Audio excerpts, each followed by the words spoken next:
ಮುಟ್ಟುವುದು ಯಾರು? ಹುತ್ತ ಮುಟ್ಟುವುದು ಯಾರು? ಹುತ್ತ ಬ್ರಾಹ್ಮಣರು ಮುಟ್ಟಬೇಕು, ಉಳಿದವರು ಮುಟ್ಟುವ ಹಾಗಿಲ್ಲ. ನೀ ತಿಳ್ಕೊಳ್ಬೇಕು, ವಿಶ್ವನಾಥ ಪ್ರಸನ್ನ ಇಬ್ಬರು ಒಟ್ಟಾಗಿ ಬಂದರು, ವಾಲಿಯ ಪ್ರಕಾಶ ಕಡಿಮೆ ಮಾಡ್ಲಿಕ್ಕೆ ಆಗುದಿಲ್ಲ ಅಂತ ನೀ ತಿಳ್ಕೊ. ಪಾಪಿ ಮಗನೇ,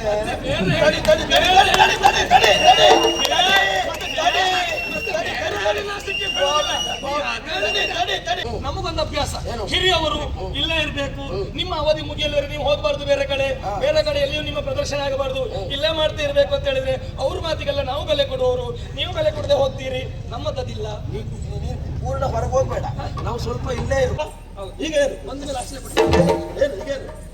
ಏನು ಮಾತಾಡು, ಸರಿ ಮಾತಾಡು. ನಿನಗೆ ಬೇಕಾದಷ್ಟು ಸ್ವರ ಏರ್ಸುದು ಮತ್ತೆ ನಗಾಡು.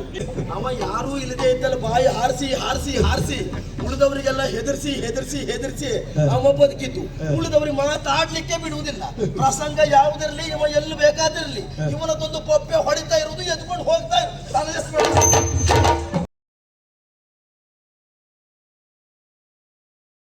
ಬರಬೇಡ. ಹೌದಾ, ನಿನ್ನ ಸ್ವರ ನನ್ನ ಮುಂದೆ ಏರಿಸಬೇಡ ಅಂತ ಹೇಳಿದ್ದು. ನೀನು ಬಾರಿಸ್ಲಿಕ್ಕೆ ಬರುವುದಿದ್ದು ಪ್ರಥಮವಾ? ಎಷ್ಟು ಬಾರಿ ಬಂದಿದ್ದೀಯಾ? ಬಾರಿಸಿದ್ದೀಯಾ? ಬಾರಿಸ್ಲಿಕ್ಕೆ ಆಯ್ತಾ? ಮತ್ತೆ ಇವತ್ತೆಂತದ್ದು ಬಾರಿಸುವುದು? ಅಲ್ಲ, ಬರ್ತದೆ ನಿನ್ನ ಜೀವನದಲ್ಲಿ ಎಲ್ಲವುದು ಅಮಾವಾಸ್ಯೆ ಅಂತ ನೀನು ತಿಳ್ಕೊಳ್ಬೇಕು. ಸುಗ್ರೀವ ಅಣ್ಣ ವಾಲಿ ಅಂತ ಕರೀತಾ ಇದ್ದೀಯ. ವಾಲಿ ಅಂತ ಕರೆಯುವತ್ತಷ್ಟೇ ತಂದಿದ್ರೆ ಅಣ್ಣ ಎನ್ನುವ ಸೌಜನ್ಯ ಪೂರ್ವಕವಾದಂತಹ ಶಬ್ದ ಯಾಕೆ? ಅದು ಯಾಕೆ ಗೊತ್ತಾ? ಪೂರ್ಣ ಗೆಲುವು ಸಿಗ್ತದೆ ಎನ್ನುವಂತ ವಿಶ್ವಾಸ ನಿನಗಿಲ್ಲ. ಒಂದೊಮ್ಮೆ ಸೋತು ಬಿದ್ದ ಕಾಲಕ್ಕೆ ಅಣ್ಣ ಅಂತ ಕರೆದಾಗ ಕಾರುಣ್ಯವನ್ನು ಹೊಂದಿ ನಿನ್ನನ್ನು ಬಿಟ್ಟು ಬಿಡುತ್ತೇನೆ ಎನ್ನುವಂತ ವಿಶ್ವಾಸ ನಿನಗೆ. ಯಾಕೆ ಎಲ್ಲರೂ ಯುದ್ಧಕ್ಕೆ ಬರ್ತಾ ಇಲ್ಲ. ಈಗ ನಾವಿಬ್ಬರು ಮುಖಾಮುಖಿ ಆಗಿದ್ದೇವೆ. ಕೆಲವರೆಲ್ಲ ಮರದ ಮರೆಯಲ್ಲಿದ್ದಾರೆ. ಹೊಡೆದಾಟ ಆಗುವಾಗ ನಾನು ನಿನಗೆ ಸರಿ ಹೊಡೆದ್ರೆ ಅವ್ರು ಯೋಚನೆ ಮಾಡ್ಬೇಕು, ಸುಗ್ರೀವ ಸರಿ ಬಿಟ್ಟ ಅಣ್ಣನಿಗಂತ. ಬರ ವಾಲಿ ಅಂತ ಕರೆದ್ರೆ ಯಾರು ಬಿಟ್ಟದಂತ ಗೊತ್ತಾಗುದಿಲ್ಲ, ವಾಲಿಗೆ ಯಾರು ಹೊಡೆದ್ರೆ ಅಂತ ಆಗ್ತದೆ. ನಿನ್ನ ಜೀವನದಲ್ಲಿ ಇದೇ ಕನಸು ಕಾಣ್ತಾ ಇರು, ನಾನು ಬಿಡುತ್ತೇನೆ ಅಂತ.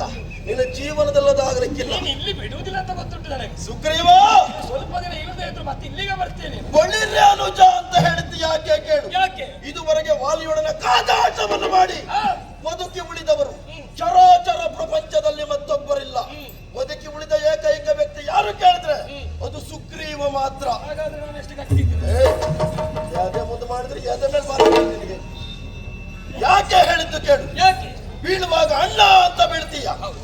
ನಮ್ಮಿಬ್ಬರ ಬಾಯಿ ಬೇರೆ ಆದ್ರೂ ತಾಯಿ ಬೇರೆ ಅಲ್ಲ ಎನ್ನುವಂತ ಉದ್ದೇಶಕ್ಕೆ ಬೇಕಾಗಿ ಇದುವರೆಗೆ ನಿನ್ನನ್ನು ಹಾಗೇ ಬಿಟ್ಟಿದ್ದೇನೆ. ವಾಲಿಯ ಬಲವೇನು ಅಂತ ಹೇಳುವುದಕ್ಕೆ ಪೃಥ್ವಿಯಲ್ಲಿ ಮತ್ತೊಬ್ಬರು ಉಳಿದಿಲ್ಲ. ಹೋರಾಟವನ್ನು ಮಾಡುವುದಕ್ಕೆ ಬಂದವರು ಸಾಯ್ತಾರೆ, ಸಾಯದ ಉಳಿದವ ನೀನೊಬ್ಬನೇ. ಅದಕ್ಕಾಗಿಯೇ ಹೇಳುವುದು. ಆದ್ರೆ ನಿಮ್ಮ ಅಪ್ಪ ಮಗನಿಗೆ ಒಂದು ಹೊಂದಾಣಿಕೆ ಮಾತ್ರ ಬಹಳ ಒಳ್ಳೆಯದು. ಯಾವುದು? ನಿನ್ನ ಅಪ್ಪನ ಬೆನ್ನು ಕಂಡವರೇ ಇಲ್ಲ, ಇತ್ತೀಚೆಗೆ ನಿನ್ನ ಮುಖ ಕಂಡವರೇ ಇಲ್ಲ. ನನಗೆ ಇತ್ತೀಚೆಗೆ ನಿನ್ನ ಮುಖ ಕಾಣುವುದಕ್ಕಿಂತ ಬೆನ್ನು ಕಂಡ್ರೆ ಗೊತ್ತಾಗುವುದು ಸುಗ್ರೀವ ಹೌದು ಅಲ್ವಾ ಅಂತ. ಪೆಟ್ಟು ತಿಂದು ತಿಂದು ಅಷ್ಟು ಅಗಲ ಆಗಿದೆ ನಿನ್ನ ಬೆನ್ನು. ಲೋಕದಲ್ಲಿ ಕೆಲವು ಕೆಟ್ಟ ಮಕ್ಕಳು ಹುಟ್ಟಿದ್ರೆ ದೊಡ್ಡವರಾದ ತಂದೆಗೂ ಕೆಟ್ಟ ಹೆಸರಂತೆ. ಲೋಕಮುಖ ಪಾಪ ದೇವೇಂದ್ರ ಅಳುತ್ತಾ ಇದ್ದೇನೆ. ಯಾಕೆ ದೇವೇಂದ್ರ ಅಳುವುದು? ನಿನ್ನ ಅಪ್ಪ ಸೂರ್ಯ ದೇವ ಅಳಬೇಕು. ಜಗಚ್ಚಕ್ಷು ಎನಿಸಿಕೊಂಡವನಿದ್ದಾನೆ. ಲೋಕಮುಖದಲ್ಲಿ ನಿನಗೆ ತೊಂದರೆ ಆಯ್ತು ಅಂತ, ನನ್ನಿಂದ ಪೆಟ್ಟು ಬಿತ್ತು ಅಂತ ಎಷ್ಟು ಜನರ ಕಾಲು ಹಿಡ್ಕೊಂಡೆ ನೀನು.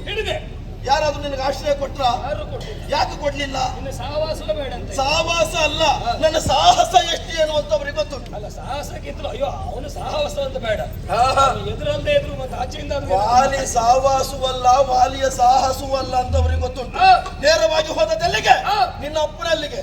ಏನ್ ನಿನ್ನ ಅಪ್ಪ ನಿನಗೆ ಉಪಕಾರ ಮಾಡಿದ್ದ? ಅವನಿಗಿಂತ ದೊಡ್ಡವರ ಕೈಕಾಲು ಹಿಡ್ಕೊಂಡು ನಿನ್ನನ್ನು ಉಳಿಸಿದ್ದ? ಬೇಡಪ್ಪ. ಆಯ್ತು, ಅವನ ಹತ್ರ ಅವನೇ ಆಶ್ರಯ ಕೊಟ್ಟಿದ್ದಾನೆ. ಯಾಕೆ ಕೊಡ್ಲಿಲ್ಲ ಗೊತ್ತಾ? ಯಾಕೆ? ಅವ ಸ್ವಲ್ಪ ವರ್ಷ ಕೊಟ್ಟಿದ್ದಾನೆ. ಪೂರ್ಣ ಅಲ್ಲೇ ಇದ್ದೀನಿ. ಈಗ ಎಲ್ಲಿದ್ದೀಯಾ? ಇಲ್ಲಿ ಸ್ಥಳ ಸಿಕ್ಕಿತ್ತು ನಮಗೆ. ನಿನ್ನನ್ನು ಬಹಳ ವರ್ಷ ಇಟ್ಕೊಳ್ಳುದಲ್ಲ ಅಂತ ಅವನಿಗೂ ಗೊತ್ತುಂಟು. ಅದಲ್ಲಪ್ಪ, ಮತ್ತೆ ನನ್ನ ಮಗನಿಗಾಗಿ ಒಂದು ಸ್ಥಳ ಸಿದ್ಧ ಆಗಿದೆ ಅನ್ನೋದು ನಮ್ಮ ಅಪ್ಪನಿಗೆ ಗೊತ್ತಾಯ್ತು. ನಮ್ಮಪ್ಪ ಹಾಗೆ ಅಪ್ಪ ಮಾಡ್ಬೇಕಾದ್ದು ಅದೇ. ಮಗ ಕಷ್ಟದಲ್ಲಿದ್ದಾಗ ಮಗನನ್ನ ಅಪ್ಪ ಎತ್ತಿ ಕೈ ಹಿಡಿಬೇಕು. ಅಪ್ಪ ಕಷ್ಟಕ್ಕೆ ಬೀಳದೆ ಇದ್ದಾಗ ಮಗ ನೋಡ್ಕೊಳ್ಬೇಕು. ನಾನು ಕಷ್ಟಕ್ಕೆ ಬಿದ್ದಾಯ್ತು, ನಮ್ಮಪ್ಪ ಒಂದು ದಾರಿ ತೋರಿಸಿದ್ದಾರೆ, ಅದು ಬಂದಿದ್ದೆ. ಈಗ ಎಲ್ಲಿದ್ದೀಯಾ? ದೃಶ್ಯ ಮುಖದಲ್ಲಿದ್ದೀಯ. ನಮ್ಮ ಮೂಗಿನ ತುದಿಯಲ್ಲೇ ಇದ್ದವ ನೀನು. ನನಗೆ ನಿನ್ನನ್ನು ಕಂಡು ನೆನಪಾಗುವುದು ಯಾವುದು ಗೊತ್ತಾ? ಕೋಣನ ಹಣೆಯ ಮೇಲೆ ಕುಳಿತ ನೋಡದ ನೆನಪಾಗ್ತದೆ. ಪರಿಸ್ಥಿತಿ ಅಲ್ಲ ಪರಿಸ್ಥಿತಿ ನನ್ನದಲ್ಲ ನಿನ್ನದು. ನಿನ್ನ ಪರಿಸ್ಥಿತಿ ಯಾರಿಗೂ ಬೇಡ. ಹೇಗೆ? ನಿನ್ನ ಪರಿಸ್ಥಿತಿ ಹೇಗಾಯ್ತು ಕೇಳಿದ್ರೆ ಹಾ. ಅಂಗೈಗೆ ಬೆಲ್ಲ ಹಚ್ಚಿ ಮುಂಗಾಯ್ತು ವರ್ಷದಾಗ ಆಯ್ತು. ಅಂದ್ರೆ ನಾನು ಹತ್ತಿರವಿದ್ದೆ, ಹಾ. ಬಡಿಲಿಕ್ಕೂ ಆಗುದಿಲ್ಲ, ಹಿಡಿಲಿಕ್ಕೂ ಆಗಿದ್ದಿಲ್ಲ. ಹಾ. ನಿನ್ನ ವ್ಯಾಪ್ತಿ ಒಳಗೆ ನಾನಿದ್ದೆ. ಹಾ. ನಿನ್ನ ಪರದಾಟ, ನಿನಗಿದ್ದ ಗೌರವವೂ ಹೋಯ್ತು. ಯಾಕೆ ಹೇಳು, ಹಾ. ಈ ಕಳ್ಳ ನಮ್ಮ ವ್ಯಾಪ್ತಿಯಲ್ಲಿ ಇದ್ದಾನೆ, ಇವನನ್ನು ಹಿಡಿಲಿಕ್ಕಾಗಿದೆ, ನೀವು ಮಾತಾಡ್ತಾ ಇದ್ದೀಯ. ಹಾ. ನಿನ್ನ ಪರಿಸ್ಥಿತಿ ಯಾರಿಗೆ ಹೇಳುದು? ನನಗೆ ಮತಂಗ ಮಹರ್ಷಿಗಳು ಶಾಪ ಕೊಟ್ಟಾಗ ನನಗೂ ಹಾಗೆ ಅನಿಸಿತ್ತು. ಹಾ. ಇದು ನನ್ನ ಪಾಲಿಗೆ ಶಾಪ ಅಂತ. ಹಾ. ಯಾವತ್ತು ನೀನು ಬಂದಲ್ಲಿ ಕೂತಿಯೋ ಹಾ. ಅದು ನನ್ನ ಪಾಲಿಗೆ ವರ ಅಂತ ನನಗೆ ಗೊತ್ತಾಯ್ತು. ಯಾಕೆ? ನನಗಿದ್ದದ್ದೇನು ಗೊತ್ತಾ, ಹಾ. ಇವತ್ತಲ್ಲ ನಾಳೆ ಸುಗ್ರೀವ ಬದಲಾಗ್ತಾನೆ. ಹಾ. ಮೊದಲಿನ ಸುಗ್ರೀವನಾಗಿ ಬಂದರೆ ಹಾ. ನಿನ್ನ ಹೆಂಡತಿಯನ್ನು ನಿನಗೆ ಬಿಟ್ಟು ಕೊಡುವ ಅಂತಿತ್ತು. ಯಾವತ್ತು ನಿನ್ನ ಅಪ್ಪನ ಆಜ್ಞೆಯ ಮೇರೆಗೆ ಬಂದು ಹಾ. ಆ ಋಷ್ಯಮುಖದಲ್ಲಿ ಬಂದು ಕೂತಿಯೋ ಹಾ. ಅವತ್ತು ವಿಶ್ವಾಸ ಆಯ್ತು ಇವ ಜೀವನದಲ್ಲಿ ಬದಲಾಗ್ಲಿಕ್ಕಿಲ್ಲ. ಮತಂಗ ಮಹರ್ಷಿಗಳ ಶಾಪವಿರುವುದು ಹೇಗೆ ಕೇಳಿದ್ರೆ, ಇದಕ್ಕೆ ಕಾರಣೀಕರ್ತರಾದಂತಹ ವ್ಯಕ್ತಿ ಇರ್ಲಿ, ಹಾ. ಅವನ ಅನುಚರರು ಯಾರೇ ಇರ್ಲಿ, ಒಂದು ಯೋಜನೆಯ ಒಳಗೆ ಎಲ್ಲೇ ಇದ್ದರೂ ಶತವೀಕ್ಷಿತವಾಗಲಿ ಅವರ ಶಿರವೆನ್ನುವುದಾಗಿ, ತಲೆ ಸಾವಿರ ಹೋಳಾಗಲಿ ಅಂತ. ಒಂದು ಯೋಚನೆ ಮಾಡು. ಹಾ. ನಿನ್ನ ವ್ಯಾಪ್ತಿಗೆ ಒಳಪಟ್ಟ ಪ್ರದೇಶದಲ್ಲಿ ಹಾ. ನಿನಗೆ ತಿರುಗಾಡೋದಕ್ಕಾಗುದಿಲ್ಲ. ಸುಗ್ರೀವ ಹಾಗಲ್ಲ, ಎಲ್ಲಿ ಬೇಕಾದ್ರೂ ತಿರುಗಾಟ ಮಾಡಬಹುದು ಸ್ವತಂತ್ರವಾಗಿ, ಎಲ್ಲಿಯೂ ಹೆದರ್ಕೊಳ್ಳುವುದಿಲ್ಲ. ಅಪರೂಪಕ್ಕೆ ನಿನಗೆ ಎದುರು ಓಡ್ತೇನೆ ಅಷ್ಟೇ, ಅಷ್ಟೇ ಬೇರೆ. ಅದು ನೀನಾಗಲ್ಲ. ನೀ ಅದನ್ನೆಲ್ಲ ಹೇಳ್ಬೇಡ. ಈಗ ನಮ್ಮ ಪ್ರದೇಶಕ್ಕೆ ನಮಗೆ ಹೋಗ್ಲಿಕ್ಕೆ ಆಗುದಿಲ್ಲ ಅಂತ ಹೇಳಿದ್ರೆ, ನಮ್ಮ ಪ್ರದೇಶದಲ್ಲಿ ಕೆಲವು ಬದಿಯಲ್ಲಿ ಹುತ್ತ ಇರ್ತದೆ. ಹುತ್ತ ನಮ್ಮ ಪ್ರದೇಶದಲ್ಲಿ ಉಂಟು ಅಂತ ಹುತ್ತದೊಳಗೆ ಕೈ ಹಾಕ್ಲಿಕ್ಕೆ ಆಗ್ತದ? ಹುತ್ತದ ಏನಾಗ್ತದೆ? ಏನಾಗ್ತದೆ? ಏನಾಗ್ತದೆ? ಹುತ್ತದೊಳಗೆ ಕೈ ಹಾಕಿದ್ರೆ ಏನಾಗ್ತದೆ? ಪ್ರದೇಶ ನಮ್ದು ಅಂತ ಹಾವಿದ್ರೆ ಕಚ್ತದೆ. ಹಾವಿದ್ರೆ ಹಾಗಾದ್ರೆ ಇನ್ನೊಂದುಂಟು. ಇನ್ನೊಂದು ಯಾವ್ದು? ಹಾಗೆ ಇನ್ನೊಂದುಂಟು. ಹಾ. ಈಗ ಹುತ್ತ ನಮ್ಮ ಪ್ರದೇಶದಲ್ಲಿ ಉಂಟು ಅಂತ ಹುತ್ತದ ಸಮೀಪ ಹೋಗಿ ಹಾ. ಹುತ್ತ ಮುಟ್ಟಿ ನಮಸ್ಕಾರ ಆದ್ರೂ ಮಾಡಬಹುದು. ನಿನಗೆ ಒದ್ದು ಇಲ್ಲ, ನಿನ್ನ ಸ್ಥಳಕ್ಕೆ ಕಾಲ ಹಾಕ್ಲಿಕ್ಕೆ. ಹುತ್ತ ಮುಟ್ಟುವುದು ಯಾರು? ಹುತ್ತ ಮುಟ್ಟುವುದು ಯಾರು? ಹುತ್ತ ಬ್ರಾಹ್ಮಣರು ಮುಟ್ಟಬೇಕು, ಉಳಿದವರು ಮುಟ್ಟುವ ಹಾಗಿಲ್ಲ. ಕಡಿಮೆ ಆಯ್ತು. ಪೂಜೆ ಮಾಡುವುದು ಬ್ರಾಹ್ಮಣರು. ಹಾ. ಹುತ್ತದ ಸಮೀಪ ನೆಲ ಮುಟ್ಟಿ ನಮಸ್ಕಾರ ಮಾಡುವುದು. ನೀನು ಮೊದಲು ಹುತ್ತ ಮುಟ್ಟಿದ್ದು ಅಂತ ಹೇಳಿದ್ರೆ ತಿರ್ಸ್ಬೇಡ, ದೇವರನ್ನೇ ಮುಟ್ಟಿ ತಿರ್ಸ್ಬೇಡ. ಹುತ್ತ ನೆಲದ ಮೇಲೆ ಇಲ್ವಾ? ಹೌದು, ಉಂಟು. ಹುತ್ತದ ಸಮೀಪ ಹೋಗಿ ಮುಟ್ಟಬಹುದು. ಕೆಲವು ಕಡೆ ನೋಡಿ ಹೆಣ್ಣು ಮಕ್ಕಳು ಹುತ್ತಕ್ಕೆಲ್ಲ ಅವರೇ ಹಾಲಾಗ್ತಾರೆ. ಏನು ಗೊತ್ತುಂಟು? ನೀನು ಉಳಿದವರ ಮುಂದೆ ತಿರ್ಸ್ಲಿಕ್ಕೆ ಹೋಗು, ನನ್ನ ಮುಂದೆ ತಿರ್ಸುವುದಕ್ಕೆ ತಿರುಗುವುದೇ ಇಲ್ಲ. ಅಲ್ಲಪ್ಪ, ಈ ತುಕ್ಕು ಹಿಡಿದು ಗಟ್ಟಿಯಾದ ತಿರುಗುದಾಗೆ. ನೀನು ಎಲ್ಲೂ ಹೋಗಿ ಏನೇ ಮಾತಾಡು, ಅವನ ಪ್ರಕಾಶಿಸಿದಾಗ ಮಾಡ್ತೇನೆ. ನಾನು ವಿಶ್ವನಾಥ ಅಂತ ಹೇಳು, ಅದಕ್ಕೆ ಸರಿಯಾದ ಪ್ರಸನ್ನ ಮತ್ತೊಬ್ಬ ಬರ್ಲಿ. ನೀ ತಿಳ್ಕೊಳ್ಬೇಕು, ವಿಶ್ವನಾಥ ಪ್ರಸನ್ನ ಇಬ್ಬರು ಒಟ್ಟಾಗಿ ಬಂದರು ವಾಲಿಯ ಪ್ರಕಾಶ ಕಡಿಮೆ ಮಾಡ್ಲಿಕ್ಕೆ ಆಗುದಿಲ್ಲ ಅಂತ ನೀ ತಿಳ್ಕೊ. ನಿಜವಾಗ್ಲೂ ಗೊತ್ತುಂಟು, ಹಾ. ಇಬ್ಬರು ಒಟ್ಟಾಗಿ ಬಂದ್ರು ವಾಲಿಯ ಪ್ರಕಾಶ ಕಡಿಮೆ ಆಗುದಿಲ್ಲ. ಹಾ. 15 ದಿವಸ ಆದ್ರೂ ಕೆಲವು ಕಡೆ ಹೋಗ್ಲಿಕ್ಕೆ ಆಗುದಿಲ್ಲ. ಹಾ. ಬರ್ಬೇಡ ಅಂತ ಹೇಳುದು, ಹಾ. ಬಂದ್ರೆ ನಮ್ಮ ಇಷ್ಟದಂತೆ ಇರ್ಬೇಕಂತ ಹೇಳೋದು. ಹೌದು. ಆದ್ರೆ ಹೋಗ್ಲಿಕ್ಕೆ ಇಲ್ಲ ಕೆಲವರಿಗೆ. ಹಾ. ಉಳಿದವರಿಗೆ ಬರಬೇಡ ಅಂತ ಹೇಳಿ ಶರಣು ಬಂದಾದ್ರೂ ಹೋಗ್ಬಹುದು. ಹಾ. ನಿನಗೆ ಪಾಪ ಹೋಗ್ಲಿಕ್ಕೆ ಇಲ್ಲ. ಎಲ್ಲಿಗೆ? ಎಲ್ಲಿಗೆ? ನಾನಿದ್ದೀರಲ್ಲ ಅಲ್ಲಿಗೆ. ಎಲ್ಲಿಗೆ? ನಾನಿದ್ದೀರಲ್ಲ ಅಲ್ಲಿಗೆ. ಪಾಪಿ ಮಗನೇ, ಬೇರೆ- ತಡಿ, ತಡಿ, ತಡಿ, ತಡಿ, ತಡಿ, ತಡಿ, ತಡಿ, ತಡಿ. ನಾಶಕ್ಕೆ ಬಿಡುವುದಿಲ್ಲ. ತಡಿ. ಇದು ಹೇಳಿದ್ ಯಾರು ಗೊತ್ತಾ? 10 ಹೆತ್ತವಳಿಗೆ 1 ಹೆತ್ತವಳು ಹಡಿಯುವುದಕ್ಕೆ ಹೇಳಿಕೊಟ್ಟಾಗಾಯ್ತು. ಪಾಪಿ ಮಗನೇ, ನೀನು ಇರಬೇಕಾದ ಜಾಗದಲ್ಲಿ 1 ದಿವಸವೂ ನೀನು ಇರುವುದಿಲ್ಲ. ಊರ ಮೇಲೆ ಸುತ್ತಾಡ್ಕೊಂಡು ನಿನ್ನದಾದ ಒಂದು ಕ್ಷೇತ್ರ ಮುಟ್ಟುವಂತ ನಿನಗೆ ಗೊತ್ತಿಲ್ಲ. ನೀನು ನನಗೆ ಹೇಳುದಾ? ನಾನು ಹೇಳ್ಬೋದು. ನಾನು 15 ದಿವಸಕ್ಕಾದ್ರೂ ಹೋಗ್ತೇನೆ, ನೀನು ತಿಂಗಳಲ್ಲಿ ಒಂದ್ಸರಿ ಆದ್ರೂ ಹೋಗ್ತೀಯಾ? ನೀನು ಹೋಗದ ಎಷ್ಟು ವರ್ಷ ಆಯ್ತು? ನೀನು ಬರ್ದ ಎಷ್ಟು ವರ್ಷ ಆಯ್ತು? ಇಲ್ಲ. ಹಾ. ಹಾಗೆ ಹೇಳ್ಲಿಕ್ಕಿಲ್ಲ ನೀನು. ಯಾಕೆ? ಯಾಕೆ ಗೊತ್ತುಂಟಾ? ಯಾಕೆ? ನಾನು 15 ದಿವಸ ಅಲ್ಲ, ಹಾ. ಯಾವತ್ತು ಎಲ್ಲಿ ಬೇಕಾದ್ರೂ ಸುತ್ತೇನೆ. ಹಾ. ನೀನು ಸತ್ಯ ಹೇಳು. ಎಷ್ಟು ವರ್ಷ? ನಿನಗೆ ಋಷ್ಯಮುಖ ಬಿಟ್ಟು ಬೇರೆ ಕಡೆ ತಿರುಗಾಟ ಮಾಡ್ಲಿಕ್ಕೆ ಆಗ್ತದಾ? ಆಗ್ಬಹುದು. ಹಾ. ನೀನನ್ನು ಕಂಡ ತಕ್ಷಣ ಓಡ್ಬೇಕು. ನಿನಗೆ ನಾನಿದ್ದ ಪ್ರದೇಶ ನಿನಗೆ ಆಗುವುದಿಲ್ಲ. ಹೋಗಿ ಹಾ. ನಿಲ್ಲಿಕ್ಕಾಗದೆ ಓಡ್ಬೋದು ಬೇಡದ, ಹೋಗ್ಲಿಕ್ಕಾಗದೆ ಹೆದರ್ಕೊಂಡು ಕೂತ್ಕೊಡುದು. ಕೆಲವು ಕಡೆ ನಾವೇ ಹೋಗುದಿಲ್ಲ ಅಂತ ಉಂಟು. ಅದ್ ಹೇಳಬೇಡ. ಹಾ. ನೀನು ಭಾರತದಾಗ ಬೇಲಿ ಹಾಕಿದಾರಲ್ಲ, ಶಾಪದ ಬೇಲಿ. ಯಾರು ಹೇಳಿದ್ದು? ನಾವ್ ಹೇಳುದು. ಶಾಪದ ಮೇಲೆ ಇರುವುದು ಭೂಮಿಯ ಮೇಲೆ ಸಂಚರಿಸ್ಲಿಕ್ಕೆ ಆಗುದಿಲ್ವಾ? ಎಲ್ಲಿ? ಮೇಲಿಂದ ನಾ ಸಂಚಾರ ಮಾಡ್ಲಿಲ್ವಾ? ಅದು ಮೇಲಿಂದ ಸಂಚಾರ ಮಾಡಿದ ಭೂಮಿಗೆ ಸೇರುವುದಿಲ್ಲ ಅದು. ಏಯ್! ಇವತ್ತು ಬಂದು ಸ್ವರ ಏರಿಸ್ತಿ ಅಂತಾದ್ರೆ ತಿಂದ ಪೆಟ್ಟಿನ ಋಣ ಅಲ್ಲಪ್ಪೆನ್, ತಿಂದ ಪೆಟ್ಟಿನ ನೋವು ಕಡಿಮೆ ಆಯ್ತು ಅಂತ ಕಾಣ್ತದೆ. ಆಗೊಮ್ಮೆ ಈಗೊಮ್ಮೆ ಅಪರೂಪಕ್ಕೆ ಮುಖಾಮುಖಿ ಆಗುವುದು. ಬಂದಾಗ ಹೀಗೆ ಸ್ವರ ಏರಿಸುವುದು. ಆ 4 ಜನರು ಕಟ್ಕೊಂಡು ಹೋಗಿದ್ಯಲ್ಲ, ಹೋದಲ್ಲೆಲ್ಲ ನನ್ನ ಜೊತೆಗಿರ್ಬೇಕು ಇವ್ರು ಅಂತ. ಆ 4 ಜನರು ಕಟ್ಕೊಂಡು ಹೋಗಿ ನೀನು ಅವ್ರಿಗೆ ಬಂದದ್ದು. ಹೌದಪ್ಪ, ನೀನ್ ಎಲ್ಲಿದ್ದೀಯ? 4 ಜನರು ಬರ್ತಾರೆ, ಬರ್ಲಿಕ್ಕೆ ಅಲ್ದ್ರೆ ಹೇಳ್ಕೊಂಡು ಕರ್ಕೊಂಡು ಹೋಗಿಲ್ಲ. ಆ 4 ಜನ ತಡಿ ನಿಮ್ಮದೆಲ್ಲ ನಮ್ಗೆ ಹೇಳ್ಬಾರ್ದು ನೀವು. ಯಾರಿಗೆ ಹೇಳುದು? ನಿಮ್ಮದೆಲ್ಲ ನಮ್ಗೆ ಹೇಳ್ಬಾರ್ದು. ವಾಲಿ ಇದುವರೆಗೆ ಎಲ್ಲಿಗಾದ್ರೂ ಹೋಗುವಾಗ ಮತ್ತೊಬ್ರು ಕಟ್ಕೊಂಡು ಹೋದದ್ದಿಲ್ಲ, ಅದು ನೀನು ಹೋಗುವಾಗ ಕಟ್ಕೊಂಡು ಹೋಗ್ಬೇಕು. ಅವ್ರಿಗೆ ಬಂದದ್ದು. ತಡಿ, ಈಗ ನಿನಗೆ ಇಷ್ಟು ಎದ ಇದೆ ಯಾಕೆ? ಅಣ್ಣ, ಹಾ. ಬಿಡು ನಿನ್ನ ಈ ಕೆಟ್ಟ ಬಣ್ಣ. ಏಯ್, ಮುಂಚಿನ ಮಾತಾಡಬೇಡ, ಜಾಗ್ರತೆ. ಅಣ್ಣ, ಮಾನಿನಿಯನ್ನು ಬಿಡುವುದಕ್ಕೆ ಮನಸ್ಸು ಬಾರದೆ. ಯಾರ ಮಾನಿನಿ? ಅಣ್ಣ, ಹಾ? ಹೆಂಡತಿ ಕೊಡ. ಏಯ್, ಯಾರು ಯಾರು ಹೆಂಡತಿ ಕೊಡುದ? ಅಣ್ಣ ಹೆಂಡತಿ ಬಿಡ. ಹೆಂಡತಿ ಬಿಟ್ಟವ ನೀನು ಹೆಂಡತಿ ಕೊಡುದಲ್ಲ. ಅದಕ್ಕೆ ಕೇಳ್ತಾ ಇದ್ದೆ. ಯಾರ ಮಾನಿನಿ? ನನ್ನ ಮಾನಿನಿ. ನಿನಗೆ ನಿನ್ನದ್ದೇ ಆಗ್ಬೇಕು ಅಂತಿಲ್ಲ, ಯಾರದ್ದಾದ್ರೂ ಆಗ್ತದೆ. ಹೌದಾ? ಹಾ, ಅದು ಯಾರಿಗೆ ನಿನಗೆ ಹೇಳ್ಕೊಂಡದ? ನನಗ? ನಾನು ನಿನಗೆ ಹೇಳಿ. ನನಗೆ ಹೇಳಿದ್ದು ನಿನಗೆ ಹೇಳಿ. ನಾನು ಹಾಗೆ ಮಾಡಲಿಲ್ಲ. ಹಾಗೆ ಮಾಡಿದವ ನೀನು. ಮಾನಿನಿಯನ್ನ ಬಿಡುವುದಕ್ಕೆ ಮನಸ್ಸು ಬಾರದೆ. ಯಾಕೆ ಯಾಕೆ ಯಾಕೆ ಈ ಸಮಸ್ಯೆ ಬಂದದ್ದು? ಯಾಕೆ? ನನ್ನ ಸಮ್ಮುಖದಲ್ಲಿ ನನ್ನ ಹೆಂಡತಿಯ ಕರ ಹಿಡಿದು ಎಳೆದು ಹಾ, ಅರಮನೆ ಒಳಗೆ ತಳ್ಳಿದವ ನೀನು. ಯಾಕೆ ನಿನ್ನ ಸಮ್ಮುಖದಲ್ಲಿ ನಿನ್ನ ಹೆಂಡತಿಯ ಕರ ಹಿಡಿದು ನಾನು ಎಳೆದಿದ್ದೇನೆ? ಯಾಕೆ ಅಂತ ನೀನು ಹೇಳ್ಬೇಕು. ಅಲ್ಲಲ್ಲ, ಅಲ್ಲ ಯಾಕೆ ಅಂತ ನೀನು ಹೇಳು. ಕರ ಹಿಡಿದು ಎಳೆದಿದ್ದೇನೆ ಅಂತ ಹೇಳುವುದು ನೀನಲ್ವಾ? ಹೌದು. ನಿನ್ನ ಹೆಂಡತಿಯ ಕರ ಹಿಡಿದು ನಾನು ಯಾಕೆ ಎಳೆದಿದ್ದೇನೆ? ವಿಷಯ ನನಗೆ ಗೊತ್ತಿಲ್ಲ. ನನ್ನನ್ನು ಒತ್ತು ಓಡಿಸಿ ಎಳ್ಕೊಂಡು ಹೋಗಿದ್ದೀಯ. ಈಗ ತುಂದುಬಿಯ ಪ್ರಕರಣ, ಮಾಯಾವಿಯ ಪ್ರಕರಣದಲ್ಲಿ ಆದಂತಹ ಸಮಸ್ಯೆ ಇದು. ಹೌದಾ? ಹೌದು. ಈಗ ಅವನಲ್ಲಿ ಹೋರಾಟಕ್ಕಾಗಿ ಹೋದಂತಹ ಸಂದರ್ಭ. ಹೌದು. ನನ್ನಿಂದ ಪೆಟ್ಟು ತಿಂದು ಓಡಿ ಹೋಗಿ ಹಾ. ಗುಹಾ ಪ್ರದೇಶವನ್ನು ಒಳ ಹೋಗ್ತವನಿದ್ದಾನೆ. ಆಗ ಮೊದಲು ಮುಂದೆ ಹೋಗ್ತೇನೆ ಅಂತ ಹೇಳಿದ್ಯಾರು? ಯಾರು ನಾನು ಹೇಳಿದ್ರು? ಹೋಗ್ತೇನೆ ಅಂತ ನೀನು ಹೋಗ್ತೇನೆ ಅಂತ ಹೇಳಿದೆ. ಹೌದು. ಆಗ ನಾನೇನು ಹೇಳಿದೆ? ಬೇಡ ಅಂತ ಹೇಳಿದೆ. ಹಾ, ನಾನು ಹೋಗ್ತೇನೆ ಅಂತ ಹೇಳಿದೆ. ಆಗ ಮತ್ತೆ ನಾನು ಹೇಳಿದೆ ಇಲ್ಲ ನಾನೇ ಹೋಗ್ಬೇಕಂತ ಹೇಳಿದೆ. ಆಮೇಲೆ ನಾನೇನು ಹೇಳಿದ್ದೇನೆ? ಆಣೆ ಮಾಡಿಸ್ಕೊಂಡೆ. ಏನಂತ? ಒಳಗೆ ಬಂದ್ರೆ ಆಣೆ ಅಂತ. ಹಾ, ಆಗ ನೀನೇ ಹೇಳಿದ್ದೀಯ, ಹಾ. ಅಣ್ಣ ನೀನು ಬರುವಲ್ಲಿಯವರೆಗೆ ಸ್ಥಳದಿಂದ ನಾನು ಕದರುವುದಿಲ್ಲ ಅಂತ ಹೇಳಿದ್ದೆ. ಹೌದು. ಹೌದಾ? ಆಮೇಲೆ ನಾನು ಬರುವುದರೊಳಗೆ ಹಾ. ಆ ಗುಹೆಗೆ ಬಂಡೆಯನ್ನ ಅಡ್ಡ ಇಟ್ಟು ಹಾ. ಪುರಕ್ಕೆ ಬಂದದ್ದು ಯಾಕೆ? ಬಂದೆ. ಯಾಕೆ ಬಂದೆ? ಅಲ್ಲ ನೀನ್ ಸತ್ಯ ಅನ್ನೋದು ಗೊತ್ತಾಯ್ತು. ಯಾರು ಹೇಳಿದ್ದು ನಾನು ಸತ್ತಿದ್ದೇನಂತ? ತಮ್ಮ ಅಂತ ಹೇಳಿದೆ. ತಡಿಯ, ಈಗ ನೀ ಅಣ್ಣ ಅಂತ ಹೇಳಿದೆ, ನೀ ಸತ್ತೋಗಿದ್ಯಾ? ಇಲ್ಲ. ಜೀವಿದ್ಯಲ್ವಾ? ಹೌದು. ಈಗ ನಾನು ತಮ್ಮ ಅಂತ ಹೇಳಿದ್ರೆ ನಾನು ಸತ್ತಿದ್ದೇನೆ ಅಂತ ನೀ ಹಾಕಿ ನೀ ತಿಳ್ಕೊಂಡೆ. ತಮ್ಮ ಅಂತ ಹೇಳಿದೆ. ಹಾ. ಹೇಳಿದ ಬೆನ್ನಿಗೆ ರಕ್ತ ಬಂತು. ಯಾರದ್ದು? ಯಾರದಂತ ನನಗೆ ಗೊತ್ತು. ನಿನಗದು ಗೊತ್ತುಂಟಾ? ನನಗೆ ಬೇಡ. ಅಣ್ಣನ ಹೆಣ ಸಿಕ್ಕಿದ್ಯಾ? ಅಣ್ಣನ ಹೆಣ ಹುಡುಕಿದ್ಯಾ? ಸಿಗ್ಲಿಕ್ಕೆ ಒಳಗೆ ಬರ್ಲಿಕ್ಕೆ ಆಗಲ್ಲ. ಹೆಣ ಹುಡುಕುದಾಗೆ. ಈಗ ನೀನು ಅಣ್ಣನಿಗಾಗಿ ಪ್ರಾಣಕ್ಕೆ ಪ್ರಾಣ ಕೊಡುವ ತಮ್ಮ ಅಂತಾದ್ರೆ ಹೌದು. ಅದುವರೆಗಿನ ಸುದೀರ್ಘವಾದಂತಹ ಜೀವನದಲ್ಲಿ ಹಾ. ಕೋಟಿ ಕೋಟಿ ವರ್ಷ ನಾವು ಬದುಕಿದ್ದೇವೆ. ಹಾ. ಅದುವರೆಗೆ ವಾಲಿ ಸುಗ್ರೀವರ ಜೀವನದಲ್ಲಿ ಹೇಗಿರಬೇಕು ಅಣ್ಣ ತಮ್ಮಂದಿರುವಂತ ಲೋಕಮುಖಕ್ಕೆ ತೋರಿಸಿಕೊಟ್ಟವರು ನಾವಿದ್ದೇವೆ. ಅಣ್ಣನಿಗಾಗಿ ತಮ್ಮನಿಗಾಗಿ ಅಣ್ಣ ಪ್ರಾಣ ಕೊಡುವುದಕ್ಕೂ ಸಿದ್ಧರಾಗಿರ್ಬೇಕು. ಹಾ. ಆಯ್ತು, ನಿನ್ನ ಕಲ್ಪನೆಯಂತೆ ನನ್ನ ಹೆಣ ಸಿಗಲಿಲ್ಲ, ನಿನಗೆ ಸತ್ತದ ನಾನು ಮತ್ತೆ ಗೊತ್ತಾಗ್ಲಿಲ್ಲ. ಹಾ. ಆದರೂ ಸತ್ಯ ಎನ್ನುವಂತ ಭ್ರಮೆಯಲ್ಲಿ ನೀ ತಿಳ್ಕೊಂಡೆ. ತಿಳ್ಕೊಂಡೆ. ಒಳಗೆ ಬರ್ಬೇಕಿತ್ತಲ್ಲ, ಯಾಕೆ ಬರ್ಲಿಲ್ಲ? ಎಲ್ಲಿ ಒಳಗೆ? ಭಯ ಒಳಗೆ. ಅಣ್ಣ ಹಾ.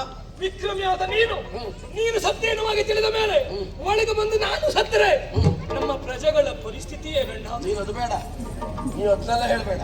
ನಾವಿಲ್ಲದೆ ಇದ್ರೆ ಪ್ರಪಂಚ ನಡೆಯುವುದಿಲ್ಲ. ಅವ್ರ ಕಥೆ ಏನು, ಇವ್ರ ಕಥೆ ಏನು, ಯಾರಿಲ್ಲದೆ ಇದ್ರು ಪ್ರಪಂಚ ಹೋಗ್ತಾ ಇರ್ತದೆ, ಇದು ನೀನೇ ಕಾಲಚಕ್ರ ತಿರುಗ್ತಾ ಇರ್ತದೆ. ನೆನಪಿಟ್ಕೋ. ಇದು ನೀನೇ ಹೇಳುದಾ? ನಿನಗೊಂದು ವಿಷಯ ಹೇಳ. ಆಗುವುದಿಲ್ಲ ಅಂತ ಹೇಳುವ ನೀನೇ ಹೇಳುದಾ? ತಡಿ, ನಾವು ಪ್ರಪಂಚದಲ್ಲಿ ಅವ ಒಳಗೆ ಹೋದವ ಸತ್ತಿದ್ದಾನೆ, ಅವ ಇನ್ನು ಬರ್ತಾನೋ ಇಲ್ವೋ ಗೊತ್ತಿಲ್ಲ, ಬದುಕ್ತಾನೆ ಇಲ್ವೋ ಗೊತ್ತಿಲ್ಲ ಅಂತ ಭ್ರಮೆಯಲ್ಲೆಲ್ಲ ಇರಬಾರದು. ನಂಬಿದ ದೈವ ದೇವರ ಅನುಗ್ರಹ ಉಂಟು ಅಂತಾದ್ರೆ ಸಾಯುವ ಕೊನೆಯುಸಿರೆಳೆದಂತ ವ್ಯಕ್ತಿಯು ಕೂಡ ಮತ್ತೆ ಬದುಕಿ ಒಂದು ಲೋಕದಲ್ಲಿ ವಿಶ್ರಮಿಸುವ ಕಾಲ ಒಂದು ಬರ್ತದೆ ಅಂತ ಸದಾ ನೆನಪಿಟ್ಕೊಳ್ಬೇಕು. ಅದು ಯಾವತ್ತು ಗೊತ್ತುಂಟು. ಹಾ. ಅದಕ್ಕೋಸ್ಕರವೇ ನಾನು ಸಾಯುವುದಕ್ಕೆ ಮುಂದಾದವರು ಬದುಕಬೇಕೆನ್ನುವ ಹಾಗೆ ಉಳಿದವರೆಲ್ಲ ಹೇಗೆ ಹರಕೆ ಪೂಜೆ ಮಾಡ್ತಾರೋ ಆವತ್ತು ನೀ ಸತ್ತ ಎನ್ನುವ ಹಾಗೆ ನಾ ಭಾವಿಸಿ ಇಲ್ಲಿ ಮನೆಗೆ ಬಂದು ದೇವರಿಗೆ ಒಂದು ನಮಸ್ಕಾರ ಮಾಡಿ ನಮ್ಮ ಸೇನೆಯವರೆಲ್ಲ ಕಟ್ಟಿಕೊಂಡು ದೇವರ ಅನುಗ್ರಹ ಉಂಟು, ಸೇನಾ ಬಲ ಉಂಟು ಎನ್ನುವುದನ್ನ ರಕ್ಕಸರಿಗೆ ತೋರಿಸುವುದಕ್ಕಾಗಿ 77 ಕೋಟಿ ಕಪಿನಾಯಕರು, 18 ಅರ್ಬುದ ಬಾಲರು, ನಮ್ಮಲ್ಲಿ ಬಲಕ್ಕೇನು ಕಡಿಮೆ ಇತ್ತ? ಇಲ್ವೇ ಇಲ್ಲ. ಅಷ್ಟು ಜನರು ಕರ್ಕೊಂಡು ಹೋಗಿ ಅಣ್ಣ ಒಳಗೆ ಸತ್ತಿದ್ದಾನೆ ಇಲ್ವ ಅಂತ ನೋಡಿದೀಯಾ? ಅಲ್ಲಪ್ಪ, ನಾನು ಅದಕ್ಕಾಗಿ ಬಂದದ್ದು. ಹಾ. ಬಂದ ಮೇಲೆ ವಿಷಯ ಕೇಳಿದ್ರು, ಅಣ್ಣ ನೀನ್ ಸತ್ಯ ಅಲ್ಲ, ನೀ ಸಾಯಿದೆ, ನಾ ಸಾಯುವುದಿಲ್ಲ. ಅಲ್ಲ ಅಲ್ಲಿ ನಾನು ಅಂದುಕೊಂಡದ್ದು ಹಾ. ನೀ ಸತ್ಯ. ಹಾ. ಆ ಸತ್ತ ನೋವು ದುಃಖ ಎನ್ನುವುದು ಹಾ. ಅವರು ಕೇಳಿದ ಪ್ರಶ್ನೆಗೆ ಉತ್ತರ ಕೊಡುವುದಕ್ಕೆ ಬಾಯಿ ಬರಲಿಲ್ಲ ಆಗಿತ್ತು. ಉತ್ತರ ಕೊಡುವುದಕ್ಕೆ ಬಾಯಿ ಬರಲಿಲ್ಲ. ಸುಮ್ಮನೆ ಕುಳಿತೆ. ಈಗ ನಾನು ನಿನ್ನಲ್ಲಿ ಕೇಳ್ತೇನೆ, ನೀನು ಗುಹಾ ಪ್ರದೇಶದಲ್ಲಿ ನಿಂತದ್ದು ಎಷ್ಟು ವರ್ಷ ನಿಂತಿದ್ದೀಯಾ? ಬಹಳಷ್ಟು ವರ್ಷ ನಿಂತಿದ್ದೆ. ಎಷ್ಟಾ? ಬಹಳಷ್ಟು ವರ್ಷ ನಿಂತಿದ್ದೆ. ಬಹಳಷ್ಟು ಅಂದ್ರೆ ಬಹಳಷ್ಟು 1000 ವರ್ಷ ಮೇಲೆ ನಿಂತಿದ್ದೆ. ಎಲ್ಲಿ? ಅಲ್ಲೇ. ಸ್ವತ್ತು ಹೋಗ್ಲಿಕ್ಕೆ ಯಾರಾದ್ರೂ ಕತೆ ಗೊತ್ತಿಲ್ಲದೆ ಇದ್ರೆ ಇದನ್ನು ಒಪ್ಲೇಬೇಕಲ್ಲ. ಎಷ್ಟು ಸಾವಿರ ವರ್ಷ ನಿಂತಿದ್ದೆ? ಎಷ್ಟು ಸಾವಿರ ವರ್ಷ? 1 ವರ್ಷ ನಿಂತದ್ದು. ಹೌದಾ? ನೀನ್ ನಿಂತದ್ದು 1 ವರ್ಷ. ನಿನಗೆ ಯಾರು ಹೇಳಿದ್ರು? ನನಗೆ ಗೊತ್ತುಂಟು, ಹೌದಾ? ಲೆಕ್ಕಾಚಾರ ಸರಿ ಉಂಟು. ಲೆಕ್ಕ ಹಾಕಿದ್ಯಾ? ಲೆಕ್ಕ ಹಾಕಿದ್ದೇನೆ. ನಿನಗೆ ಯಾಕೆ ಅದು ಗೊತ್ತಾಗ್ಲಿಲ್ಲ? ಅಲ್ಲ ಯಾಕೆ ಹೇಳು? ಹೇಳು, ಹೇಳು, ಹೇಳು. ಎಲ್ಲ ತಿರ್ಚಿ ಆಚೆ ಈಚೆ ಹೇಳು, ಹೇಳು, ಹೇಳು. ಎಷ್ಟು ವರ್ಷ? ನೀನ್ ನಿಂತದ್ದು 1 ವರ್ಷ. 1 ವರ್ಷ. 1 ವರ್ಷ ನಿಂತ. ಆಮೇಲೆ? ಹಿಂತಿರುಗಿ ಅರಮನೆಗೆ ಬಂದೆ. ಎಷ್ಟು ದಿವಸ ಕಾದೆ? ಎಷ್ಟು ದಿವಸ? ಎಷ್ಟು ದಿವಸ ಕಾದೆ? 15 ದಿವಸ ಹೇಳಿಲ್ಲ. ಹಾ. ಒಂದು 15 ದಿವಸ ಹೇಳಿಲ್ಲ. ಹಾ. ಕಡೆ ನೀವು 1 ವರ್ಷವರೆ ನೀ ಸತ್ತಿದ್ದೆ. ಬಾಳದಲ್ಲಿ ಹೋರಾಟ ಮಾಡ್ತಾ ಇದ್ದೆ. ಯಾರ ಜೊತೆಗೆ? ಹಾಗಾದ್ರೆ ರಕ್ಕಸರೊಟ್ಟಿಗೆ. ರಕ್ತ ಬಂದದ್ದು ಯಾರದ್ದು? ರಕ್ಕಸರದ್ದು. ರಕ್ಕಸರದ್ದೇ? ಹೌದು. ಅಲ್ಲಿ ಒಳಗಡೆ ಬಹಳಷ್ಟು ರಕ್ಕಸರಿದ್ದಿದ್ರ? ಹೌದು. ಹೋಗುವಾಗ ಒಬ್ಬರನ್ನ ನಟಿಸಿಕೊಂಡು ಅವರು ಮಾಯಾವಿ ಅಲ್ವಾ? ಹಾಗೆ ಅಲ್ಲ, ನನ್ನ ಬಾಯಿ ಬಿಡಿಸಿ ಆಚೆ ಮಾಡ್ಲಿಕ್ಕೆ ಹೋಗ್ಬೇಡ ಏನೋ. ಅವನನ್ನು ಕೊಲ್ಲಿಕ್ಕೆ ಒಂದು ದಿವಸ ಸಾಕಾಯ್ತು, ಹಾ. ಉಳಿದ ರಕ್ಕಸನ್ನು ಕೊಲ್ಲಬೇಕು ಮತ್ತು ಒಂದು ವರ್ಷ ಬೇಕಾಯ್ತಾ? ನಿನಗೆ ಅದು ಸಂಬಂಧ ಇದ್ದ ಪ್ರಶ್ನೆ ಅಲ್ಲ. ನಾನು ನಾನು ಒಳಗೆ ಹೋಗುವಾಗ ನಿನಗೇನು ಹೇಳಿದ್ದೇನೆ? ನಾನು ಬರುವಲ್ಲಿವರೆಗೆ ಇಲ್ಲೇ ಇರಬೇಕು, ಕದಲಬಾರದು ಅಂತ ಹೇಳಿದ್ದೇನೆ. ಹೌದು. 1 ವರ್ಷ ಅಲ್ಲ, 10 ವರ್ಷ ಅಲ್ಲ, 100 ವರ್ಷ ಅದು ನೀ ಕಾಯ್ಬೇಕು. ಅಲ್ಲ, ಅಣ್ಣನ ಮೇಲೆ ಅಭಿಮಾನ ಇದ್ರು ಕಾಯ್ಬೇಕು. 100 ಅಷ್ಟು ಕಾದಿಯಾ? 100 ವರ್ಷ ಕಾಯುವುದಕ್ಕೆ ತೊಂದರೆ ಇಲ್ಲ. ಹಾ. ನಾನಿಲ್ಲಿ ನೀನು ಬರ್ತೀಯ ಅಂತ 100 ವರ್ಷ ಕಾಯುದು. ನಮ್ಮಿಬ್ಬರನ್ನ ಕಾದು ಕಾದು ಅಲ್ಲ, ಅವರೆಲ್ಲ ಸಾಯುದು. ಅದಾಗಬಾರ್ದಲ್ಲ. ಯಾರು ಹೇಳಿದ ನಿನಗೆ? ಯಾರು ಸಾಯುವುದಿಲ್ಲ ನಾವು ಬರ್ದೇ ಇದ್ರೆ. 3 ಜನ ಅಪರಾಧಿಗಳಿಗೆ ಶಿಕ್ಷೆ ಆದ್ರೂ ತೊಂದರೆ ಇಲ್ಲ, ಒಬ್ಬ ನಿರಪರಾಧಿಗೆ ಶಿಕ್ಷೆ ಆಗಬಾರ್ದಂತೆ.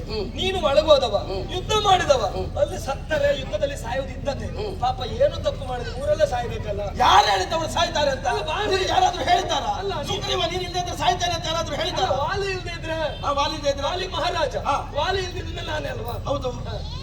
ಯಾರು ಹೇಳಿದ್ದೀನಿ? ಮತ್ತೆ ವಾಲಿದೆ ಇದ್ರೆ ಮಹಾರಾಜ ಅಲ್ಲ. ಮತ್ತೆ ನನಗೆ ಮಗ ಇಲ್ವಾ? ಅದಾಯ್ತಾ? ಅಂಗದ ಇಲ್ವಾ? ತಟೆ ಅಂಗದ ತೀರ ಸಣ್ಣವನಲ್ಲ. ಈಗ ಅಪ್ಪ ಪಟ್ಟಾಭಿಷೇಕ ಮಾಡಿದ್ದು ಯಾರಿಗೆ? ಅಧಿಕಾರ ಯಾರಿಗೆ? ಅಧಿಕಾರ ನನಗೆ, ಅಧಿಕಾರ ನಿನಗೆ. ಹಾ. ಯುವರಾಜ ಯಾರು? ಯುವರಾಜ ಪೀಠ ನಾನು ನಿನಗೆ ಕೊಟ್ಟದ್ದು. ಅಲ್ಲ, ಯುವರಾಜ ಯಾರು? ಯುವರಾಜ ಈಗ ಪೀಠ ಯುವರಾಜ ಮಹಾರಾಜ ಆಗುದ ಮತ್ತೊಬ್ಬ ಬಂದು ಮಹಾರಾಜ ಆಗುದ? ಈಗ ನಾನಿದ್ದೇನಲ್ಲ, ಹಾ? ನಾನಿದ್ದೇನೆ. ಅಲ್ಲ, ನೀನ್ ಸತ್ಯ ಅಂತ ತಿಳಿದಾಯ್ತಪ್ಪ. ನೀ ಸತ್ಯ ಮೇಲೆ ಮಹಾರಾಜ ಯಾರು? ಯುವರಾಜ ಆಗುದು ಮತ್ತೊಬ್ಬ ಆಗುದ? ಸತ್ತ ಅಂತ ತಿಳಿದುಕೊಳ್ಳುವುದೇ ಇದ್ರೆ ಹಾ. ವ್ಯಕ್ತಿಯೊಬ್ಬ ಸತ್ತ ಮೇಲೆ ಪಿಂಡ ಹಾಕಿದ ಮೇಲೆ ಮನೆಗೆ ಬಂದು ಪರಮಾನ್ನ ಮಾಡಿ ಊಟ ಮಾಡುವುದಲ್ಲ. ಮಾಡ್ಲೇ ಇಲ್ಲ. ಯಾರಾದ್ರೂ ಹಾ. ಬಹಳ ಬೇಸರದಲ್ಲಿ ಕೂತಾಗ ಅವರ ಸಂಬಂಧಿಕರು ಬಂದು ಬಾಯಿಗೆ ಬಂದು ತುತ್ತ ಹಾಕಿ ಊಟ ಮಾಡಿ ಅಂತ ಹೇಳಿದ್ರೆ ಊಟ ಮಾಡುವ ಕಾಲ. ನೀನು ಹಾಗಲ್ಲ. ಅಣ್ಣ ಸತ್ತ ಸೂತಕ ಕಳೆಯುವ ಮೊದಲು ಹಾ. ಹೊತ್ತಿಗೆ ಹಾಸಿಗೆಯನ್ನು ಲೆಕ್ಕ ಮಾಡಿದ ಪುಣ್ಯಾತ್ಮ. ನಿನಗೆ ಹೇಳಿದ್ಯಾರು ಅದನ್ನ? ಯಾರು ಹೇಳ್ತಿದ್ದಾರೆ? ಅಣ್ಣ, ಹಾ. ನಾನು ಜಾಂಬವಾದ ಋಷಿಗಳೆಲ್ಲ ಹೇಳಿದ್ರು, ಏನಂತ ಮುನಿ ಅಂಗಗಳೆಲ್ಲ ಹೇಳಿದ್ರು, ಹಾ. ಕುಳಿತುಕೊಳ್ಳಿ ಎನ್ನುವ ಹಾಗೆ, ಪೀಠದಲ್ಲಿ ಕುಳಿತುಕೊಳ್ಳಬೇಕೆನ್ನುವ ಹಾಗೆ ಜಾಂಬವಾದಿಗಳೆಲ್ಲರೂ ನನಗೆ ಆಶೀರ್ವಾದ ಮಾಡಿದ್ರು. ಹಾ. ಹಿರಿಯರ ಮಾತನ್ನ ತಿರಸ್ಕಾರ ಮಾಡುವ ಹಾಗಿಲ್ಲ. ಹಾಗಾಗಿ ಪೀಠಾಭಿಷಕ್ತನಾದೆ. ಪಕ್ಕದಲ್ಲಿ ಹೆಂಡತಿಯಾದ ರುಮಯವ ಬಂದು ಕುಳಿತುಕೊಂಡಳು. ಏನು ತಾರೆಯನ್ನ ಅತ್ತಿಗೆಯನ್ನ ನಾನು ಬಾ ಅಂತ ಕರೆದದಲ್ಲ, ಅವಳಾಗಿ ಬಂದು ಕುಳಿತುಕೊಂಡಳು. ನೀನು ಬೇಡ ಅಂತ ಹೇಳಿದ್ಯಾ? ಹೇಗೆ ಹೇಳುವುದು? ಹಾ. ಜಾಂಬವಾದಿಗಳ ಮುಖವನ್ನು ನೋಡಿದೆ, ಅವರೆಲ್ಲ ಸಮ್ಮತಿಯನ್ನು ಸೂಚಿಸಿದ್ರು. ನಮಗೊಂದು ಅಭ್ಯಾಸ, ಏನು? ಹಿರಿಯವರು ಇಲ್ಲೇ ಇರಬೇಕು, ನಿಮ್ಮ ಅವಧಿ ಮುಗಿಯಲ್ಲವರೆಗೆ ನೀವು ಹೋಗಬಾರ್ದು ಬೇರೆ ಕಡೆ, ಬೇರೆ ಕಡೆ ಎಲ್ಲಿಯೂ ನಿಮ್ಮ ಪ್ರದರ್ಶನ ಆಗಬಾರ್ದು, ಇಲ್ಲೇ ಮಾಡ್ತಾ ಇರಬೇಕು ಅಂತ ಹೇಳಿದ್ರೆ ಅವ್ರ ಮಾತಿಗೆಲ್ಲ ನಾವು ಬೆಲೆ ಕೊಡುವವರು, ನೀವು ಬೆಲೆ ಕೊಡದೆ ಹೋಗ್ತೀರಿ. ನಮ್ಮದದಿಲ್ಲ. ಪೂರ್ಣ ಹೊರಗೆ ಹೋಗ್ಬೇಡ, ನಾವು ಸ್ವಲ್ಪ ಇಲ್ಲೇ ಇರು. ನೀನು ಹಿರಿಯರ ಮಾತಿಗೆ ಬೆಲೆ ಕೊಡುವುದು ಹೌದಾದ್ರೆ ನಾನು ಸಣ್ಣವನ ದೊಡ್ಡವನ? ದೊಡ್ಡಬಹುದಾ? ನಾನು ನಿನಗೆ ಅವತ್ತು ಹೋಗುವಾಗ ಒಂದು ಮಾತು ಹೇಳಿದ್ದೆ, ನಾನು ಬರುವಲ್ಲಿವರೆಗೆ ಇಲ್ಲೇ ಇರಬೇಕು ಅಂತ. ಹಿರಿಯವರ ಮಾತಿಗೆ ಬೆಲೆ ಮುಟ್ಟುವಂತಾದ್ರೆ ನಾನು ಬರುವಲ್ಲಿವರೆಗೆ ನೀವು ಅಲ್ಲೇ ಇರಬೇಕಿತ್ತು. ಅಲ್ಲಿ ಇದ್ದಿದ್ಯಾ? ಕಾಪಿ ಮಗನೇ, ನಿನಗೆ ಬೇಕಾದ್ದೆಲ್ಲ ಬೇಕು, ನಿನಗೆ ಬೇಡ ಇದ್ದ ಬೇಡ. ನಿನ್ನ ದಾರಿಗೆ ಬರ್ತೇನೆ. ನಿನ್ನ ಮಾತು ಇಲ್ಲ ಅಂತಲ್ಲ, ಮಾತು ಕೊಟ್ಟ ಅಣ್ಣನೇ ಸತ್ತ, ಮತ್ತೆ ಎಲ್ಲಿ ಮಾತು ಉಳಿತದೆ? ಈಗ ಸತ್ತರ ಮೇಲೆ ಅವ್ರ ಮಾತೆಲ್ಲ ಉಳಿಸ್ಬೇಕಂತಲ್ಲ, ಅವ್ರು ಸಾಯ್ಲಿಲ್ಲ ಅಂತಲ್ಲ ಅವ್ರ ಮಾತು ನಡೆಸಬೇಕು. ವ್ಯಕ್ತಿ ಸತ್ತ ಮೇಲೆ ಕೊಟ್ಟ ಮಾತು ಸಾಯ್ತದೆ ಅಂತ ನಿನಗೆ ಯಾರು ಹೇಳಿದ್ರು? ಆಪತ್ಕಾಲದಲ್ಲಿ ಮಾತನ್ನಾದ್ರೂ ಬಿಡಬಹುದು, ಸತ್ಯ ಧರ್ಮಕ್ಕಾಗಿ ಅಂತ ಉಂಟು. ಅದೆಲ್ಲ ಹೇಳಿದ್ದು. ಆಡಿದ ಮಾತು ಯಾವ ಕಾಲಕ್ಕೂ ಹೋಗುವುದಕ್ಕೆ ಸಾಧ್ಯ ಇಲ್ಲ. ಮಾತು ಮಾತೇ ಆಗಿರ್ತದೆ. ಅಪ್ಪ ಒಬ್ಬ ಹರಕೆ ಹೇಳಿ ಸತ್ತರೆ ಅವನ ಹರಕೆ ಹೋಯ್ತು ಅಂತ ಹೇಳಲಿಕ್ಕೆ ಬರುವುದಿಲ್ಲ. ಹುಟ್ಟಿದ ಮಗನಾದ್ರೂ ಅಪ್ಪ ಹೇಳಿದ ಹರಕೆಯನ್ನು ಪೂರೈಸಬೇಕು. ಮಾತು ಸಾಯುವುದಿಲ್ಲ, ವ್ಯಕ್ತಿ ಮಾತ್ರ ಸಾಯುವುದು. ಇನ್ನೊಂದುಂಟು, ಅಪ್ಪ 100 ವರ್ಷ ನಾ ಬದುಕಿದರೆ ಇಂಥ ಹರಕೆಯನ್ನ ದೇವರಿಗೆ ಕೊಡ್ತೇನೆ ಅಂತ ಹೇಳಿಕೊಂಡಾಗ ಅವ 99 ವರ್ಷಕ್ಕೆ ಸತ್ತರೆ ಹರಕೆ ಕೊಡಬೇಕಾದಿಲ್ಲ, 100 ವರ್ಷ ಬದುಕಿದ್ರೆ ಮಾತ್ರ. ಅದು ಆದ್ರೆ ಅಪ್ಪ ಆಡಿದ ಮಾತನ್ನ ಈಡೇರಿಸಬೇಕಾದ ಮಗನಿಗೆ ಕರ್ತವ್ಯ ನೆನಪಿಟ್ಕೋ. ಜ್ಯೇಷ್ಠ ಪಾತ್ರ ಪಿತೃ ಸಮಾನ. ಪಿತೃ ಸಮಾನ ಪಾಪಿ ಮಗನೇ. ನಿನಗೆ ಜ್ಯೇಷ್ಠ ಪಾತ್ರ ಪಿತೃ ಸಮಾನ ಅಂತ ಹೇಳಲಿಕ್ಕೆ ಆಗ್ತದೆ?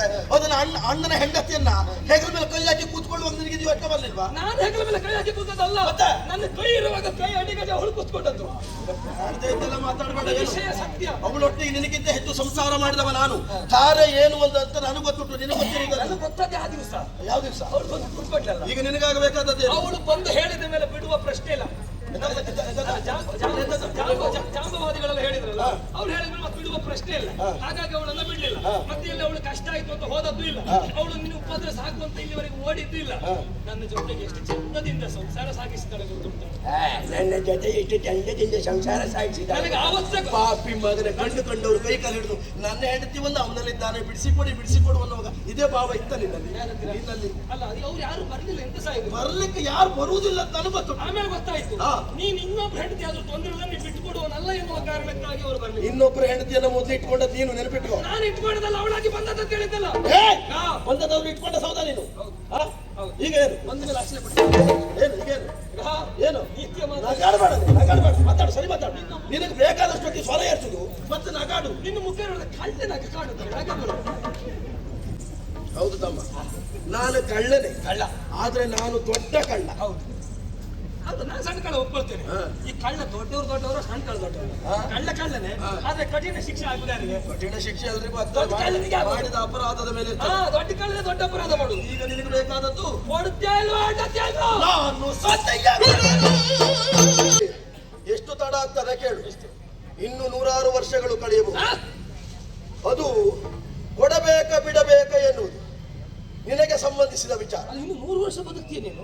ಅಲ್ಲ, 100 ಎಷ್ಟು ಬದುಕಿಯನು. ಕೊಡಬೇಕ ಬಿಡಬೇಕೆನ್ನುವುದು ತೀರ್ಮಾನ ನನ್ನದ್ದಲ್ಲ. ಹಾಗೆ ಬದುಕಬೇಕಾದದ್ದು ನೀನು. ಇದುವರೆಗೆ ನಿನಗೆ ನಿನ್ನ ಹೆಂಡತಿಯನ್ನು ಕೊಡಲಿಲ್ಲ. ಯಾಕೆ? ನಿನ್ನ ಈ ಅದಟ್ಟಿಗೆ. ಆಗೊಮ್ಮೆ ಈಗೊಮ್ಮೆ ಬರ್ತೀಯ. ಹೋರಾಟಕ್ಕೆ ಬೇಕಾಗಿ ನನಗೆ ನಿನ್ನ ಹೆಂಡತಿ ಬೇಕಾ? ಅಲ್ಲ, ಹೌದು, ನಿನ್ನ ಹೆಂಡತಿ ನನಗೆ ಬೇಕಾ? ಮದುವೆ ಮಾಡಿಸಿದ್ಯಾರು ನಿನಗೆ?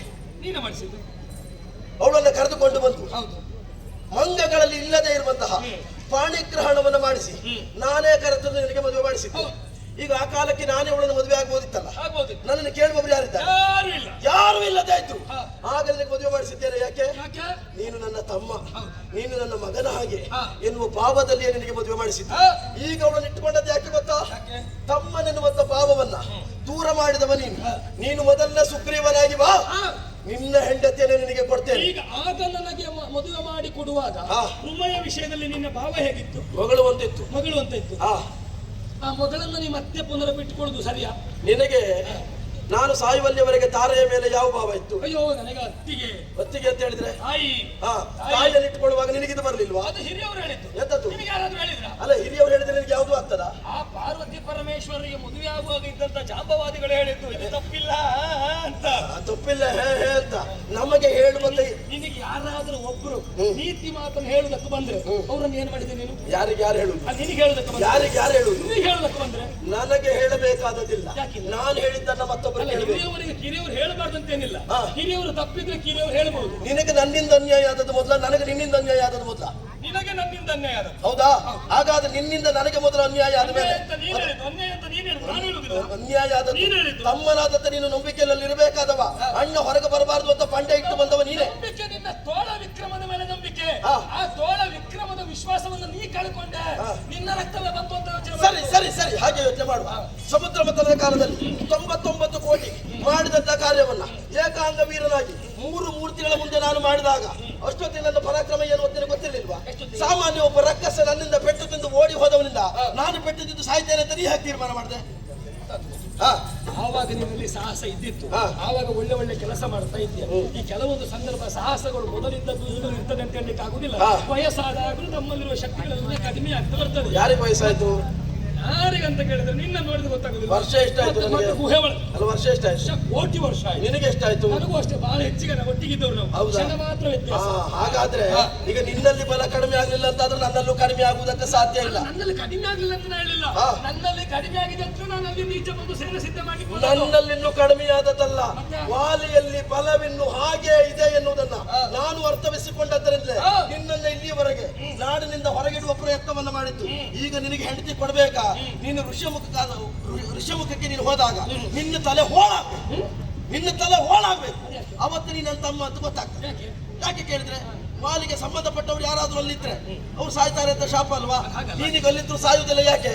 ನಿನ್ನ ಮನಸ್ಸಲ್ಲಿ ಅಣ್ಣ ಸಾಯಲಿ ಅಂತ ಉಂಟು. ಹಾಗಲ್ಲ, ವಾಲಿಗೆ ಹಿತವಂತರಾದವರು ಈ ಸ್ಥಳಕ್ಕೆ ಬಂದರೆ ಸಾಯಬೇಕು ಅಂತ ಇದ್ದದ್ದು. ವಾಲಿಗೆ ಹಿತವಂತರಾದವರು ಸುಗ್ರೀವನ ಮೇಲೆ ಒಳ್ಳೆ ಮನಸ್ಥಿತಿ, ಅವ ನನ್ನ ತಮ್ಮ, ನನ್ನ ಬಂಧು, ನನ್ನ ಬಳಗ ಅಂತ ನಿನಗಿದ್ದಿದ್ರೆ ನಾನು ಯಾವತ್ತೂ ಸಾಯ್ತಾ ಇದ್ದೆ. ವಾಲಿಗೆ ಹಿತವಂತರಾದವರು ಬಂದ್ರೆ ಸಾಯ್ಬೇಕಂತಿದ್ದದ್ದು ನಿನ್ನ ಮನಸ್ಸಿನಲ್ಲ ನಿಲ್ಲ ಅಂತ ನಾನು ಅಲ್ಲಿ ಬದುಕಿದಾಗಲೇ ಗೊತ್ತಾಯ್ತು ನನಗೆ. ಮರಿಮಂಗ, ನಾನು ಸತಿಯ ಕೊಟೆನು ಚವದೆ ಅಲ್ಲ.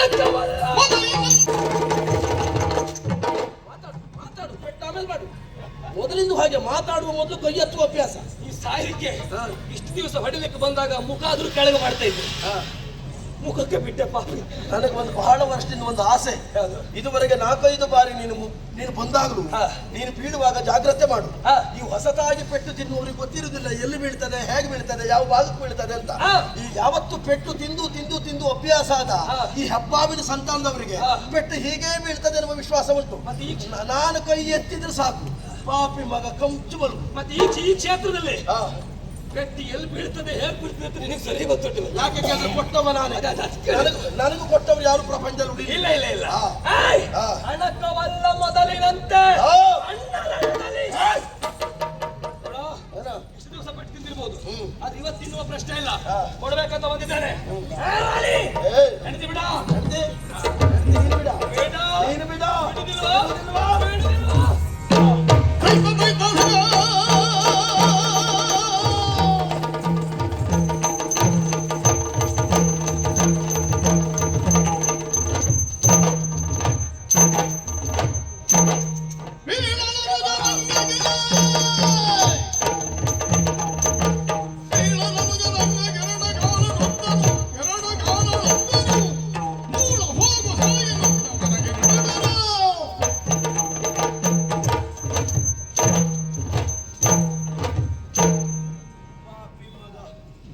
ಒಳ್ಳೆ ಹಬ್ಬ ಬೀಸಾಗಿ ಬಿದ್ದಿದ್ದಾನೆ. ಕೈ ಎತ್ತಿದ್ರೆ ಸಾಕು, ಇವ ತಲೆ ಎತ್ತುವುದಿಲ್ಲ.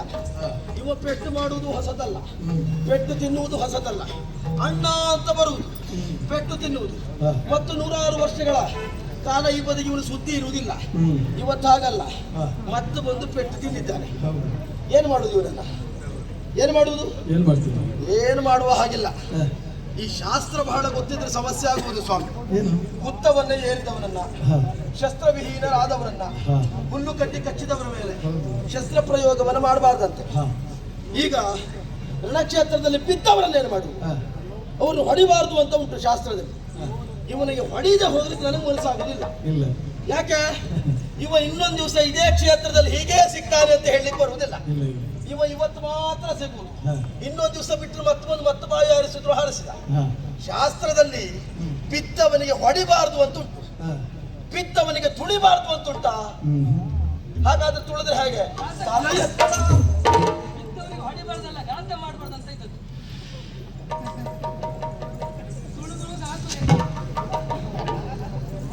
ಶಾಸ್ತ್ರ ಮೋಸ ಮಾಡಬೇಡ.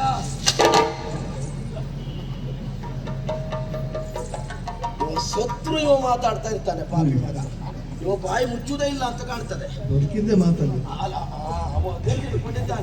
ಅವ ಯಾರೂ ಇಲ್ಲದೆ ಇದ್ದಲ್ಲ ಬಾಯಿ ಹಾರಿಸಿ ಹಾರಿಸಿ ಹಾರಿಸಿ ಉಳಿದವರಿಗೆಲ್ಲ ಹೆದರ್ಸಿ ಹೆದರ್ಸಿ ಹೆದರ್ಸಿ ಅವ ಬದುಕಿದ್ದು. ಉಳಿದವರಿಗೆ ಮಾತಾಡ್ಲಿಕ್ಕೆ ಬಿಡುವುದಿಲ್ಲ. ಪ್ರಸಂಗ ಯಾವುದಿರಲಿ, ಇವ ಎಲ್ಲಿ ಬೇಕಾದಿರಲಿ, ಇವನದೊಂದು ಪೊಪ್ಪೆ ಹೊಡಿತಾ ಇರುವುದು, ಎತ್ಕೊಂಡು ಹೋಗ್ತಾ ಪಾಪಿ ಮಗನೇ ಮತ್ತಲ್ಲ ಎತ್ತಾನೆ. ಎತ್ಬೇಡ, ನಿನ್ನ ಅಪ್ಪನ ಮೇಲೆ ಆಣೆ. ಒಂದು ಮಾತಾಡಿದ್ರೆ ನಿನ್ನ ಅಪ್ಪನ ಮೇಲೆ ಆಣೆ, ನಿನ್ನ ಮೇಲೆ ಆಣೆ. ಇಷ್ಟಿದ್ರೆ ಮಾತಾಡು. ಎಷ್ಟು ಮಾತ್ರ ಪಿತೃ ಸಮಾನ. ಇವನಿಗೆ ಬಲಕಾಲ ಮತ್ತು ಇವನಾದ್ರು ಉದ್ಧಾರ ಆದ್ರೆ ಆಮೇಲೆ ಇವನಿಗೆ ಬಲಕಾಲಲ್ಲ, ಒಂದೇ ಕಾಲದಲ್ಲಿ ಮಾತ್ರ ನನಗೆ ಸಮಾಧಾನ ಆಗುದಿಲ್ಲ. ಅದಕ್ಕೆ ಬೇಕಾಗಿ ಮಂಗಗಳಾದ ನಾವು ಎರಡೂ ಕಾಲಿನಲ್ಲಿ ಒದಿಯುವಂತ ಯೋಗ್ಯತೆಯನ್ನು ಹೊಂದಿದವು.